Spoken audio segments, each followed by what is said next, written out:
Already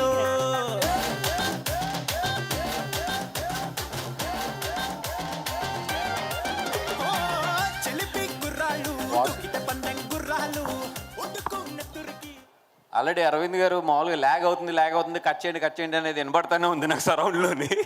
పొద్దున్న అంజీ నేను అనుకుంటున్నావు, అంజీ ఎగ్జాక్ట్లీ అన్నాడు, సార్ ఆయన ఫంక్షన్ కూడా కట్ చేస్తాడని చెప్పి నేను అన్నది ఇది మాకు అలవాటని. రే దా యా శ్రీలీల గారు పాపం మార్నింగ్ షూటింగ్ కూడా ఉంది, ఆవిడ కూడా గమ్ముని పంపాలి, గెస్ట్లు అందరూ కూడా చాలాసేపు అయింది. ఫస్ట్ ఆఫ్ ఆల్ కొన్ని బాధ్యతలు ఉంటాయి కాబట్టి స్టేజ్ మీద అండ్ సినిమాకి ప్రొడ్యూసర్గా ఉన్నాను. మా హీరో నితిన్ గారు, ఫస్ట్ ఆఫ్ ఆల్ నేను ఎవరికన్నా థ్యాంక్స్ చెప్పాలి ఈ స్టేజ్ నుంచి అంటే కనుక మా హీరో నితిన్ గారికి. సార్ నిజంగా మీరు లేకుండా ఈ సినిమా ఇంత హ్యాపీగా ఇంత ఎదరికి వెళ్ళేది కాదు. ఎందుకంటే ఇది ముగ్గురు కుర్రోళ్ళు కథ ఒక హీరో యాక్సెప్ట్ చేయాలి అంటే చాలా ఆలోచిస్తారు. కానీ మీరు ఎటువంటి సంకోచం లేకుండా సార్ నాకు సినిమా నచ్చింది, ఇది ఒక కథ కింద నేను ఈ సినిమాని చూస్తున్నాను, నేను డెఫినెట్గా ఈ కథలో ఒక పార్ట్ అవుతానని చెప్పి మీరు నిజంగా వచ్చి అడిగేసి ఈ సినిమాని ఒప్పుకున్నారు. Thank you so much sir. ఎందుకంటే దీని ముందు అంజి చాలామందికి చెప్పినా కూడా ఒక్కొక్క ఒపీనియన్ ఇచ్చారే తప్పితే ఈ సినిమాని ఒక కథ కింద చూసి మీరు ఎదురుకొచ్చారు. Thank you so much sir. And ఇంత పెద్ద ఫ్యామిలీ నుంచి వచ్చారు, ప్రతి క్షణం కూడా నాకు మైండ్లో తిరుగుతూ ఉండేది ఆయన ఎలా ఉన్నారు, అక్కడ బాగా చూసుకుంటున్నారా లేదా ఏంటి అని చెప్పి. ఏ రోజు నాకు ఇబ్బంది లేకుండా ఇన్ఫ్యాక్ట్ నన్ను బాగా చూసుకునేవాడు ఆయన సెట్కి వెళ్తే. అంత నిజంగా యూనిట్తో కలిసిపోయి అంత బాధ్యత తీసుకుని అక్కడ అవుట్డోర్లో అన్ని రోజులుండి పాపం ట్యాన్ కూడా అయిపోయారు పాపం చాలా. అప్పుడు thank you so much for everything. And నిజంగా ఒక మంచి విషయం మీ గురించి చెప్పాలంటే, మొన్న పిఠాపురం అప్పుడు జరిగిన ఇన్సిడెంట్ నాకు ఈ ట్రైలర్ని పిఠాపురంలో చేయడం అనేది చాలా అంటే నేను చాలా ఎగ్జైట్ అయ్యి ఎవరు నాకు సజెషన్ చెప్పగానే బాగుంది, ఐడియా ఎదిరిపోయింది, అక్కడికి వెళ్దాం ఉన్నాను. అప్పుడు నిజంగా నేను నితిన్ గారిని నేను అడగాలి లేదా నితిన్ గారి యాక్సెప్టెన్స్ తీసుకోవాలి అనేది నా మైండ్లో ఎక్కడో స్కిప్ అయిపోయి అది అనౌన్స్ చేసిన తర్వాత నాకు అనిపించింది, అరే హీరో గారిని తీసుకోవాలి కదా అని చెప్పి. ఎక్కడో నా వర్క్ ప్రెజర్లో స్కిప్ అయ్యాను. ఎక్కడో చిన్న టెన్షన్, అరే పెద్ద ఫ్యామిలీ, జూనియర్ ఎన్టీఆర్ గారి ఫ్యామిలీ, ఇప్పుడు నేను ఈ విషయం చెప్పాలి, ఎలాగవుతుంది అని చెప్పి నేను చాలా భజ్జన పెడుతుంటే ఆయన ఫోన్ చేసి, సార్ ఇట్లా ఉంది సిచ్యువేషన్, మీరు ఒకసారి మీ ఫ్యామిలీతో కన్సల్ట్ చేస్తారని అడిగినప్పుడు ఆయన జూనియర్ ఎన్టీఆర్ గారికి కాల్ చేసి మళ్ళీ నాకు కాల్ బ్యాక్ చేశారు. ఆయన ఒకటే చెప్పారు, సార్ నేను మా బావగారిని అడిగాను, సినిమాకు ఉపయోగపడుతుంది, నీ ప్రొడ్యూసర్ అక్కడ 100% కరెక్ట్ అనుకుంటే నువ్వు వెళ్ళి చేసే దీని గురించి ఎక్కువ ఆలోచించద్దు అన్నాడంటే ఆయన. నిజంగా హ్యాట్స్ ఆఫ్ టు హిమ్. అంటే ఒక విషయాన్ని ఒక సినిమా వరకే ఆలోచించడం అనేది నిజంగా అది చాలా మెచ్యూర్డ్గా ఇచ్చిన సజెషన్ అది. Thank you so much sir. And ఈరోజు నేను ఇందాక కార్లో వస్తున్నప్పుడు అరవింద్ గారు చిన్న స్పేస్ తీసుకుంటాను, నాకు తెలుసు బోర్డు లేదులేండి. ఇందాక నేను కార్లో వస్తున్నప్పుడు ఒకటి ఆలోచించుకుంటూ వస్తూ ఏదో మా వాళ్ళు నాకు నోట్స్ ఒకటి పంపితే దాంట్లో ఉంది, జానీ సినిమాకి ఒక యానిమేటర్ కింద వచ్చి ఈరోజు గీతార్ట్స్లో ప్రొడ్యూసర్ కింద అయ్యాడు అని చెప్పి రాస్తే నాకు ఒక్క నిమిషంలో మొత్తం నా లైఫ్ జర్నీ అంతా కూడా ఫ్లాష్ అవుతూ వచ్చింది. దానికి ఏదో రోజు నేను అరవింద్ గారి గురించి స్టేజ్ మీద మాట్లాడాలి, అది ఈ రోజు కాదు, ఆ రోజు తొందరలోనే వస్తుంది. కానీ ఈరోజు క్లుప్తంగా మాత్రం ఒక మాట చెప్తాను. ఒక పాలకొల నుంచి చాలా సాదా సీదీగా ఒక యానిమేటర్, ఒక 3D నేర్చుకున్న ఒక యానిమేటర్ వచ్చి ఈరోజు చిరంజీవి గారు, అల్లు అరవింద్ గారు వీళ్ళందరూ చాలా కష్టపడి ఏర్పరచుకున్న ఒక మహావృక్షం కింద ఒక చిన్న ఏరు కింద బయలుదేరి నేను ఒక చెట్టు అయి ఒక జూనియర్ ఎన్టీఆర్ గారి ఫ్యామిలీ నుంచి ఒక హీరోతో సినిమా తీయగలిగాను అంటే నిజంగా నాకు దేవుడు ఎంత అదృష్టం, ఏ జన్మలో నేను ఇది చేసుకున్న పుణ్యం అయి ఉంటుంది అనుకున్నాను. అదేవిధంగా నేను చిన్నప్పటి నుంచి కూడా పవన్ కళ్యాణ్ గారి అభిమాని. అంటే ఆయన ఖుషి సినిమా చూసి మా నాన్న దగ్గర అంబాసిడర్కి తాళాలు దొబ్బేసి నేను సెల్ఫ్ డ్రైవ్ చేసుకుంటూ హైదరాబాద్ వచ్చిన కుర్రోడిని ఈరోజు ఎంత పుణ్యం చేసుకుని ఉంటే ఆయనతో పాటు ఒక పొలిటికల్ జర్నీలో ఆయన వెనకాల అడుగులు అడిగేసుకెళ్ళగలుగుతున్నానంటే ఎక్కడో ఏదో పెద్ద పుణ్యం చేసి ఉంటాను నేను అని చెప్పి. ఇంత మంచి జర్నీ నాది వెళ్తున్నది. మొన్న 3 days బ్యాక్ మా టీం అంతా కూడా కూర్చున్నప్పుడు పబ్లిసిటీ తక్కువ ఉంది, నువ్వేమో కాపీ మీద ఉంటున్నావు, కాపీ రెడీ చేస్తూ ఉన్నావు, పబ్లిసిటీ తగ్గుతుంది, హెవీ కాంపిటీషన్ ఉంది, ఏం చేస్తావు అని అడుగుతున్నారు. నాకు ఒక్కటే ధైర్యం, ఎప్పుడు నా లైఫ్లో ఒకడు ఉన్నాడు, నేను ఎక్కడున్నా ఏం చేస్తున్నా ఎలా ఉన్నా కూడా నాకు అవసరం ఉన్నప్పుడు మాత్రం అతను వచ్చి నిలబడతాడు. నేను అది అడగక్కర్లేదు కూడా.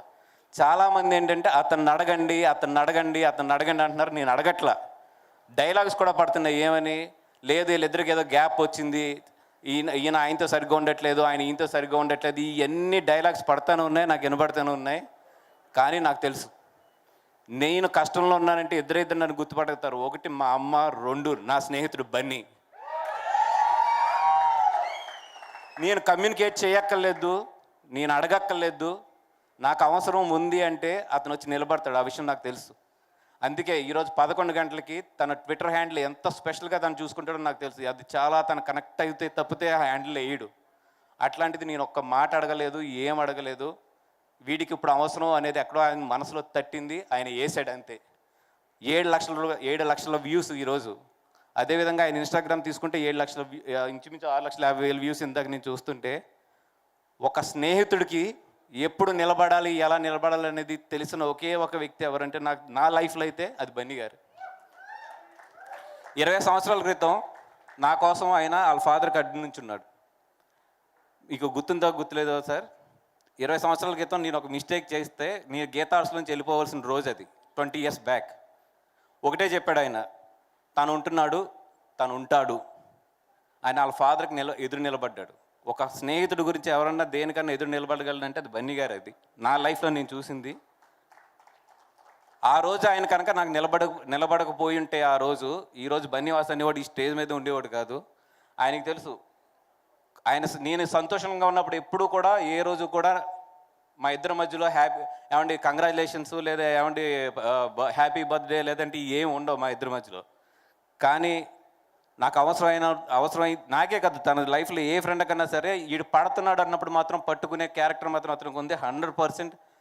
ఆయన ఎక్కడున్నా ఏం చేస్తున్నా, నేను ఎక్కడున్నా ఏం చేస్తున్నా కూడా ఆయన బాగుండాలి అంతే. ఎందుకంటే ఆయన మంచి మనిషి అది. అండ్ చాలా ఎమోషన్ ఉంది, but control. Yes, coming back to the film. Sorry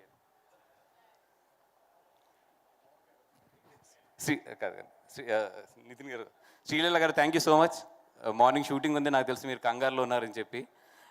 thank you so much for coming and wishing. మమ్మల్ని అందరూ విష్ చేయడానికి వచ్చినందుకు.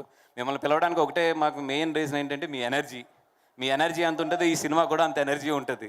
అందుకని ఎవరిని పిలిస్తే బాగుంటుంది అంటే మోజ్ ఎనర్జెటిక్ ఎవరు అని ఎదుగుతుంటే 100% 2-3 నోట్లోంచి మీ పేరే వచ్చింది. అందుకని మిమ్మల్ని ఇక్కడికి 100% రావాలనుకున్నాం.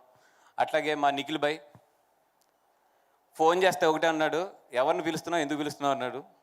అంటే నిఖిల్ భాయ్ ఇట్లా ఫంక్షన్ ఉందంటే, నా ఫంక్షన్కి నేను వస్తున్నాను, ఇది నా బ్యానరు, నా సినిమా, నేను వస్తున్నాను, నేను గెస్ట్ ఇవన్నీ కాదు, నా సినిమాకి నేను వస్తున్నాను, I'm also like A producer అని చెప్పి నాకు ఇంకా రెండో మాట కూడా నాతో మాట్లాడించకుండా ఎన్నింటికి రావాలి, ఎక్కడికి రావాలి, నాకు ఎవరు కమ్యూనికేట్ చేస్తారని చెప్పాడు. థ్యాంక్ యూ నిఖిల్ భాయ్, thank you so much for everything.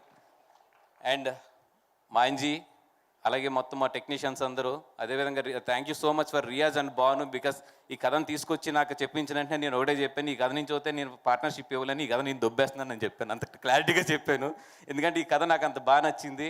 And ఈ సినిమాని మెయిన్ ఈరోజు నేను అనుదీప్ గారిని కానీ మా కళ్యాణ్ గారిని కానీ ఇక్కడికి రమ్మంటానికి మెయిన్ కారణం ఏంటంటే, సార్ నేను జాతిరత్నాలు చూసినప్పుడు ఇంటికి వెళ్ళి కుళ్ళుకున్నా.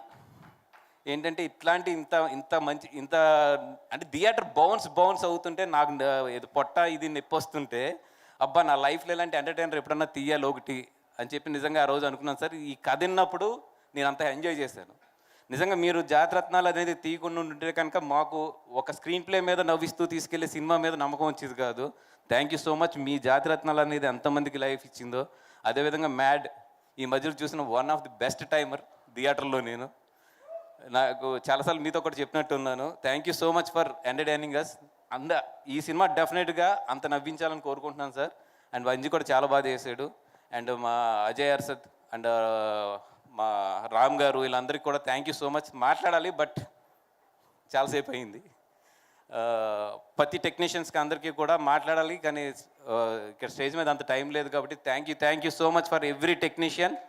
అండ్ నితిన్ గారు and everybody. And Vinod Kumar గారు, thank you so much. Nayan, నేను మళ్ళీ ఒక టైం తీసుకుని డెఫినెట్గా మాట్లాడతాను. Thank you so much. Thank you ఎవరన్నా మర్చిపోయి ఉంటే క్షమించండి. థ్యాంక్ యూ వాసు గారు, thank you so much. Yes, and ఇప్పుడు ఎస్కేఎన్ గారిని మాట్లాడవలసిందిగా రిక్వెస్ట్ చేస్తున్నా.